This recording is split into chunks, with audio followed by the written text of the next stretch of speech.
Hello friends, welcome to my simple cooking and organizing channel. இன்னைக்கு என்ன video பார்க்க போறேன்னா ஒரு வீக் டே ரொட்டீன் தாங்க. இப்போ டைம் பாத்தீங்க அப்படினா 5:45 ஆயிடுச்சுங்க. கொஞ்சம் லேட் ஆயிடுச்சு. பொதுவா சண்டே வந்து பாத்தீங்கன்னா கொஞ்சம் ஃப்ரீயா சமைக்கலாம். ஆனா எனக்கு இப்போ கரண்ட் டைம்ல பாத்தீங்கன்னா மண்டே டு சண்டே எனக்கு வர்க் எல்லாம் ஒரே மாதிரி தான் போயிட்டு இருக்கு. அதனால காலையில எவ்வளவுக்கு அதாவது ஒரு 9:30 குள்ள எல்லா வேலையும் முடிச்சிட்டு அதுக்கு அப்புறமேட்டு நான் வந்து கொஞ்சம் ஃப்ரீயாയി ரெஸ்ட் எடுத்துக்கணும்னே. இப்போ வந்து பாத்தீங்கன்னா எல்லா கபோர்ட்ஸ்மே ஓபன் பண்ணி வச்சிருக்கேங்க. கொஞ்சம் காத்தோட்டமா இருக்கட்டும்னு சொல்லிட்டு நைட்டுமே வந்து பாத்தீங்க அப்படினா பாத்திரத்தை எல்லாம் தேய்ச்சி வச்சாச்சுங்க. இத அன்லோட் பண்ணனும். ஃபர்ஸ்ட் என்ன பண்ணுவேன்னா பாத்திரத்தை எல்லாம் கமுத்தி வச்சிருவேங்க. அதுக்கு முன்னாடி என்ன பண்ணுவேன்னா காபி போட்டு வச்சிருவேன். ஏன்னா காபி போட்டு வச்சிட்டோம் அப்படினா அது கொஞ்சம் டிகாஷன்லாம் இறங்கும். அதுக்கு அப்புறமேட்டு நம்ம வேலையெல்லாம் பாத்துறலாம். அதுக்குள்ள நம்ம காபியுமே ரெடி ஆயிரும்னு சொல்லிட்டு இப்போ பால் வந்து ஊத்தி வச்சிட்டு இருக்கேன்.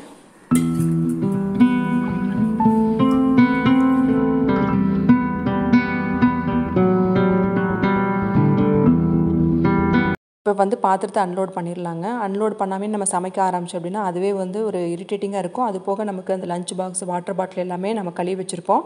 அதையுமே வந்து தனியா எடுத்து வைக்கணும். அதனால நம்ம கண்டிப்பா அன்லோட் பண்ணி ஆகணும். இந்த காபி டிகாஷன் இறங்கறதுக்குள்ள அன்லோட் பண்ணிரலாம். அன்லோட் பண்றதுக்கு முன்னாடி வந்து பாத்தீங்கன்னா கபோர்ட்ல அடுக்குறதுக்கு முன்னாடி வந்து பாத்தீங்க அப்படினா இந்த கவுண்டர் டாப்ல வந்து ஒரு அரை மணி நேரமா கமுத்தி வச்சிருவேங்க. ஏன்னா தண்ணி வந்து ஒரு டிராப் இருக்கும். கொஞ்சம் தண்ணி டம்ளர்ல கூட ஸ்டோர் ஆயிருக்கலாம். அதை வந்து நான் வந்து கமுத்தி வச்சிட்டு சுத்தமா ட்ரை ஆனதுக்கு அப்புறமேட்டு தான் நான் வந்து கபோர்ட்ல ஸ்டோர் பண்ணி வைக்கிறது.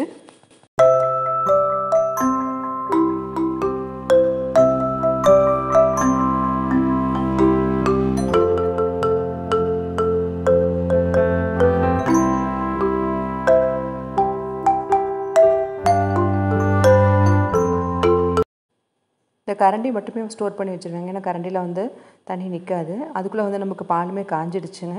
இப்போ காபி போட்டுறலாம்.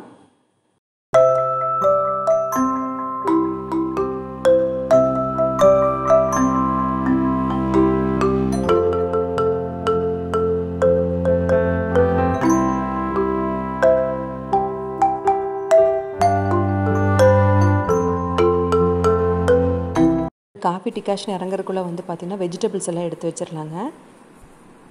காலையிலே வந்து பாத்தீங்கன்னா பிரேக்ஃபாஸ்ட் லஞ்ச் எல்லாமே முடிச்சிருவேன். இன்னைக்கு வந்து கார்ன் ஃப்ரைட் ரைஸ், அது போக ஈவினிங் ஸ்நாக்ஸுக்கு கார்ன் தாங்க செய்ய போறேன். அதனால கார்னை வந்து முதல்ல வெளியே எடுத்துடலாம். கேரட் பீன்ஸ் எல்லாமே வெளியே எடுத்து வச்சிருக்கேங்க. வெஜிடபிள்ஸ் எல்லாம் வந்து பாத்தீங்கன்னா நான் நிறைய தான் சேர்த்துவேங்க. ஃப்ரைட் ரைஸ்க்கு இவ்வளோ வெஜிடபிள்ஸ் தேவையில்லை. ஆனால் இருந்தாலுமே நம்ம வந்து பொரியல் சாப்பிட்ற அந்த குவான்டிட்டி எடுத்துட்டோம் அப்படின்னா அந்த நாளைக்கு எவ்வளோ வெஜிடபிள்ஸ் சாப்பிட்டோங்கிறது ஒரு அளவு இருக்கும். இப்போ எல்லாமே வாஷ் பண்ணி எடுத்துக்கலாம்.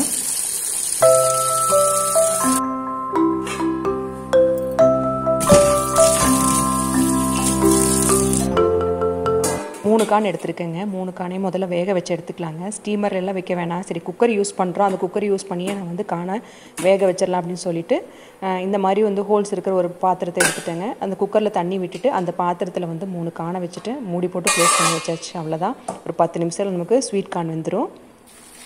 காலையில் டிஃபனுக்கு வந்து பார்த்தீங்கன்னா சோயாபீன் கிரேவி தான் செய்ய போகிறாங்க. இந்த கிரேவி வந்து பார்த்தீங்கன்னா நைட்டுக்கு காலையில் 2 வேளையும் வச்சுக்குமே. அதனால் சுடுதண்ணி போட்டு ஊற வச்சிடலாம். இந்த வேலையெல்லாம் செஞ்சதுக்கு அப்புறமேட்டு நமக்கு காஃபி சூப்பராக ரெடி ஆகிடுச்சு. இப்போ காஃபி குடிச்சிடலாம்.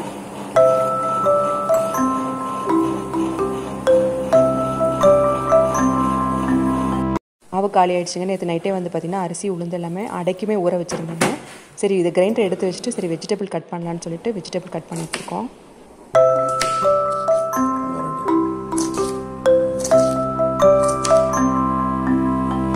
இட்லிக்கு மாவு அரைக்கிற வேலையை சைட் பை சைடாக ஆரம்பிச்சிடலாங்க. குக்கிங் முடியும் போது இந்த மாவு அரைக்கிற வேலையும் முடிஞ்சிடும். அதுக்கடுத்து வந்து பார்த்திங்கன்னா சோயாபீன் அதாவது மீல் மேக்கர் கிரேவி வந்து ரெடி பண்ணுறேங்க. அதுக்கு ஒரு கடாயில் பிரியாணி ஸ்பைசஸ் எல்லாமே சேர்த்துக்கலாங்க. வெங்காயம் தக்காளி வந்து மிக்ஸி ஜாரில் நல்லா பச்சையாகவே அரைச்சி எடுத்துக்கிட்டேன். 3 பெரிய வெங்காயம் 2 தக்காளி, தேவையான அளவு தண்ணி, அதிலே வந்து பார்த்திங்கன்னா 1 ஸ்பூன் அளவுக்கு இஞ்சி பூண்டு விழுது. இது பச்சை வாசனை நல்லா போகட்டுங்க. மூடி வச்சிடலாம். இப்போ அதுக்கடையில் வந்து பார்த்திங்கன்னா நமக்கு காணுமே வந்து வெந்துருச்சு. இதை வந்து தனியாக உரிச்சு எடுத்துக்கலாம். இப்போ வந்து பார்த்திங்கன்னா நிறைய தண்ணி ஊற்றிருக்கேங்க. இந்த அளவுக்கு எண்ணெய் பிரிஞ்சு வந்திருக்குது. நம்ம பச்சையாக அரைச்சதுனால நல்லா எண்ணெய் பிரிஞ்சு வர வரைக்கும் கொதிக்க விட்டுறலாம். இது கூட வந்து பார்த்திங்கன்னா எப்பவும் போல் மஞ்சத்தூள், மிளகாய்த்தூள், கரம் மசாலா, மல்லித்தூள், கொஞ்சமாக சாம்பார் தூள், தேவையான அளவு உப்பு இதெல்லாமே சேர்த்துட்டு நல்லா கலந்து விட்டுறலாம். இது வந்து பார்த்திங்கன்னா அவசரத்துக்கு செய்கிற ரெசிபின்னு கூட சொல்லலாங்க. குயிக்காக எல்லாத்தையுமே அரைச்சி விட்டுட்டு கொஞ்சமாக தண்ணி விட்டு பச்சை வாசனை போகிற வரைக்கும் வெயிட் பண்ணால் அது வெயிட் பண்ணுற நேரத்துலையும் நம்ம மற்ற வேலையில் பார்த்துடலாங்க. இப்போ குயிக்காக நமக்கு ரெடி ஆயிரும். ஒவ்வொன்றா வதக்கிட்டு இருக்கணும்னு அவசியம் இல்லை. இப்போ பார்த்திங்கன்னா இந்தளவுக்கு வதங்கி வந்துருச்சு. நம்ம க்ளீன் பண்ணி வச்சுருந்த மீல் மேக்கரை சேர்த்துக்கலாங்க. நல்லா புழிஞ்சிட்டு சேர்த்துக்கலாம். இப்போ நல்லா இந்த மசாலா கூட மிக்ஸ் பண்ணி விட்டுட்டு நமக்கு குருமா வந்து எந்த அளவுக்கு தேவையோ அந்த அளவுக்கு நம்ம தண்ணி சேர்த்துக்கலாம். இப்போ உப்பு காரம்லாம் செக் பண்ணிவிட்டு க்ளோஸ் பண்ணிக்கலாங்க. ஒரு 5 நிமிஷம் கொதிக்கட்டும். அது கூட வந்து பார்த்திங்கன்னா தேங்காய் பேஸ்ட்டு அரைச்சி எடுத்துக்கிற தேங்காய், கசகசா தேவைப்பட்ட முந்திரி பருப்பு சேர்த்துக்கலாம். இப்போ தேங்காய் பேஸ்ட்டை சேர்த்து இறக்குனா முடிஞ்சுதுங்க. இப்போ மாவுமே பார்த்திங்கன்னா அரைப்பட்டுட்டு இருக்குது.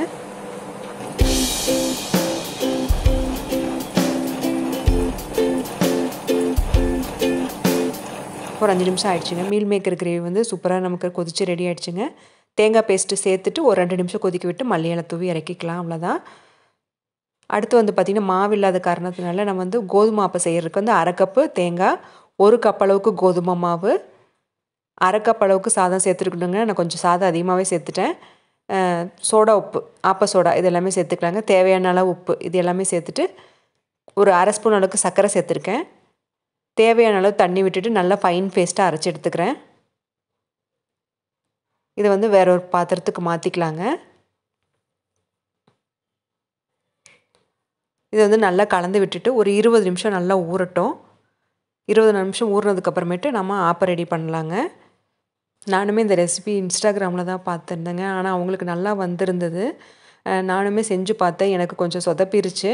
இப்போ வந்து பார்த்திங்கன்னா ஆப்பம் வந்து ஒரு 20 நிமிஷம் ஆப்பமாக ஊறினதுக்கப்புறமேட்டு நான் வந்து ஊற்ற ஆரம்பிச்சிட்டேங்க.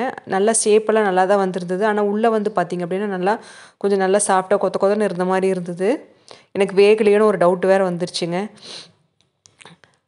நம்ம சர்க்கரை வந்து கொஞ்சம் ஜாஸ்தி சேர்த்துட்டோம்னா கலருமே வந்து பார்த்திங்கன்னா ரொம்ப பிளாக்கிஷாக இருந்தது. நான் இதை என்ன பண்ணிவிட்டேன், சரி தோசைக்கல்லை சூடு பண்ணிவிட்டு சரி ஊத்தாப்பம் மாதிரி ஊற்றிக்கலான்னு சொல்லிவிட்டு நம்ம இந்த எடுத்த ஆப்பத்தையுமே வந்து பார்த்திங்கன்னா திருப்பி போட்டு வேக வச்சு எடுத்துக்கிட்டேன். பார்த்திங்கன்னா உள்ளே வேகாத மாதிரி இருந்தது. ரைஸ் வந்து சாப்பாடு வந்து நிறைய சேர்த்துட்டதுனால என்னவோ தெரியல, ஊத்தாப்பம் மாதிரி ஊற்றி எடுத்துக்கிட்டேன் தோசைக்கல்ல. டேஸ்ட் நல்லா இருந்ததுங்க.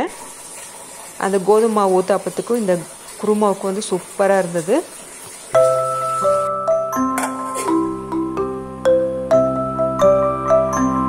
அடுத்து வந்து வேக வச்ச 3 காணை இருக்கு இல்லைங்களா, அதையுமே வந்து நல்லா உரிச்சு எடுத்துக்கிட்டேங்க. இவ்வளோத்தையும் சேர்க்க போகிறதில்ல, ஈவினிங் ஸ்நாக்ஸுக்காக வச்சுக்க போகிறேன். இப்போ வந்து ஃப்ரைட் ரைஸ் வந்து சிம்பிளாக தாங்க செய்ய போகிறேன்.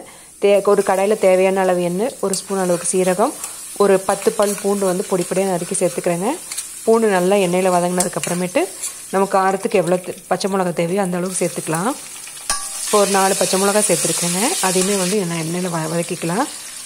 கொஞ்சமாக வந்து ரம்ப இலை சேர்த்துக்கிறேங்க. இது பிரியாணி இலைன்னு கூட சொல்லணும், நல்ல ஃப்ளேவர் நல்லாயிருக்கும். இது கூட வந்து பார்த்திங்கன்னா கட் பண்ணி வச்சு பெரிய வெங்காயத்தை சேர்த்துக்கலாங்க. ரொம்ப சிம்பிளாக தான் செய்ய போகிறேன். கடையிலலாம் சாப்பிட்ற மாதிரி இருக்காது, எந்த சாஸுமே சேர்க்க மாட்டோம். சிம்பிளாக தாங்க இருக்கும், டேஸ்ட்டுமே நல்லாயிருக்கும், ஹெல்த்தியானது கூட. நம்ம கட் பண்ணி வச்சு வெஜிடபிள்ஸ் சேர்த்துக்கலாம். கேரட், பீன்ஸு, பட்டாணி, அது கூடயே கார்ன் இதெல்லாமே சேர்த்துக்கலாங்க. தேவையான அளவு உப்பு இது எல்லாமே சேர்த்துட்டு நல்லா கலந்து விட்டுடலாம். எல்லாமே வதக்கும் போது வந்து பார்த்திங்கன்னா ஹை ஃப்ளேமில் வச்சு வதக்குனா வந்து குயிக்காக வெந்துடும். இப்போ அவ்வளோதாங்க. நம்ம வதங்கினதுக்கப்புறமேட்டு நம்ம வடித்து வச்ச ரைஸை வந்து நம்ம சேர்த்துக்கலாம்.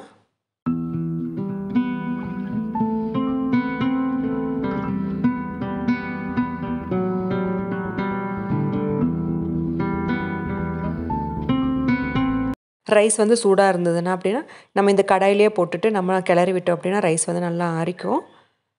ரைஸ் கிளறதுக்கு முன்னாடி வந்து பார்த்திங்கன்னா மல்லி இலையும் தூவிக்கலாங்க. அது கூட வந்து பெப்பர் பொடியும் சேர்த்துக்கலாம். நல்லா மிக்ஸ் பண்ணி விட்டுட்டோன்னா சூப்பரான mixed vegetable corn fried rice வந்து நமக்கு ரெடி ஆயிரும். எந்தவித கெமிக்கல் இல்லாமல் நம்ம வீட்டிலேயே குழந்தைகளுக்கு செஞ்சு கொடுக்கலாம்.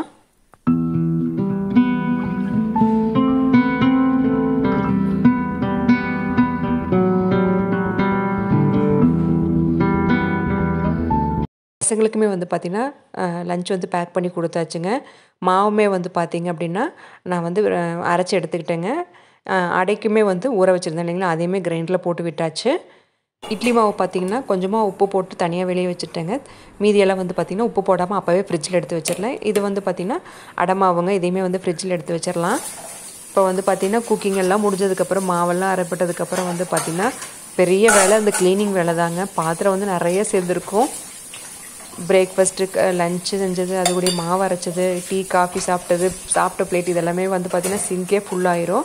இந்த பாத்திரம் தேய்க்கிறது பெரிய டாஸ்க்காக தான் இருக்கும். இருந்தாலுமே வந்து பார்த்திங்க அப்படின்னா நம்ம வீட்டை க்ளீனாக வச்சுக்கணும் அப்படின்னு ஒரு மோட்டிவேஷனில் நம்ம செஞ்சோம் அப்படின்னா நமக்கு வந்து பெருசாக ஒன்றும் டயர்ட் இருக்காது.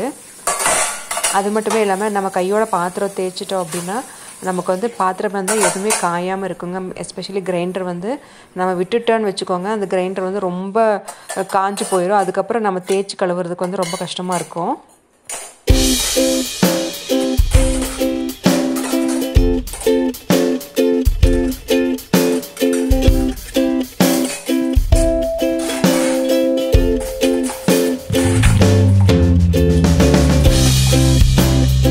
அவ்வளோதாங்க, நம்ம பாத்திரத்தை தேய்ச்சாச்சு, கிரைண்டருமே வந்து வாஷ் பண்ணியாச்சுங்க. இதை கொண்டு போய் வெளியே வச்சுட்டு நம்ம கிச்சன் க்ளீன் பண்ணுறது தான்.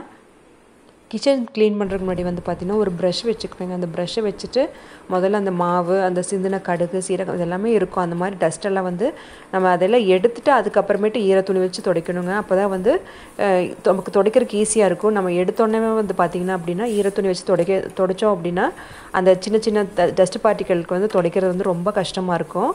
முதல்ல அதை வந்து ப்ரஷ் வச்சு க்ளீன் பண்ணிவிட்டு அதுக்கப்புறமேட்டு நம்ம ஹோம்மேட் லிக்விட் வந்து ஸ்ப்ரெட் பண்ணிவிட்டு நம்ம துடைச்சோம் அப்படின்னா கிச்சன் வந்து ரொம்ப பளிச்சுன்னு ஆயிரும்.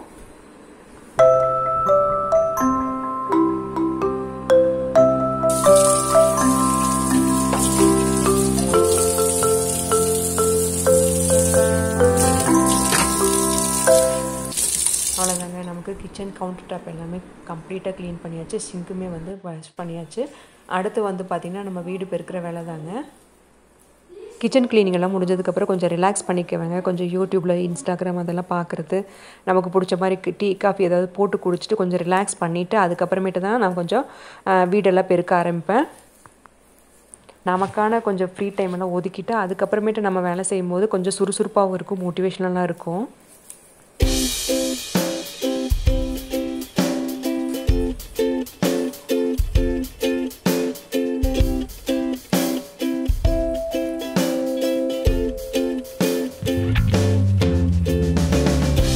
இப்போ வந்து பார்த்திங்கன்னா அன்றைக்கி டேக்கு உண்டான வேலைகள்லாம் வந்து கம்ப்ளீட்டாக வந்து முடிச்சாச்சுங்க. நம்ம இந்த மாதிரி கையோடு நம்ம வேலைகள் எல்லாம் முடிச்சிட்டா கொஞ்சம் ப்ரொடக்டிவாகவும் இருக்கும், நமக்கு நிறையாவும் டைம் சேவ் ஆகும்.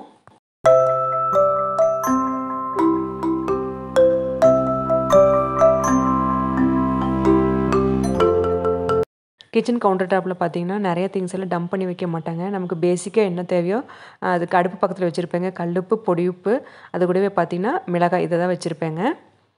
க்ளீன் பண்ணுறதுக்கும் ஈஸியாக இருக்குங்க, பார்க்குறதுக்கும் வந்து பார்த்திங்கன்னா நீட்டாக இருக்கும். இப்போ வந்து பார்த்திங்கன்னா நம்ம உரிச்சு வச்சுருந்த மீதிக்கான வந்து பார்த்திங்கன்னா மிளகாய் தூள், உப்பு, கொஞ்சமாக பெப்பர் தூள் இதெல்லாமே சேர்த்துட்டு கலந்து வச்சுக்க போகிறேங்க. ஈவினிங் ஸ்நாக்ஸுக்கு வந்து கொடுத்துடலாம் பசங்களுக்கு. அவங்க வர டைமில் இதெல்லாம் செஞ்சுட்டு இருந்தோன்னா டைம் எடுக்கும், பசிக்குதுன்னு சொல்லுவாங்க, அதனால் முதலே முடிச்சு வச்சிடலாம். இப்போ வந்து பார்த்திங்கன்னா லஞ்ச் டைமுங்க. எங்களுக்கும் சேர்த்து செஞ்சதுனால சூடால கொஞ்சம் ஹாட் பாக்ஸில் போட்டு வச்சதுனால கொஞ்சம் வெதுப்பாக தான் இருந்தது. அது கூடவே பார்த்திங்கன்னா ஆம்லெட் போட்டு எடுத்துக்கிட்டோம். கூடவே பார்த்திங்கன்னா நம்ம காலையில் செஞ்சுருந்த சோயா கிரேவி, அதாவது மீல் மேக்கர் கிரேவி. சிம்பிளான லஞ்ச் காம்போ, ஆனால் டேஸ்ட் வந்து வைஸ் வந்து நல்லா இருந்தது.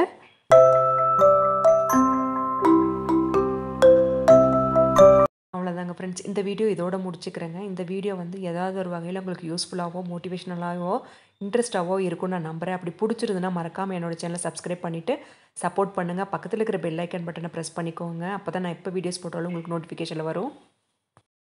பிடிச்சிருந்துன்னா மறக்காமல் உங்கள் ஃப்ரெண்ட்ஸ் அண்ட் ஃபேமிலிக்கு ஷேர் பண்ணுங்கள், லைக் பண்ணுங்கள், கமெண்ட் பண்ணுங்கள். எனக்கும் மோட்டிவேஷ்னலாக இருக்கும். தேங்க்ஸ் ஃபார் வாட்சிங். பாய்.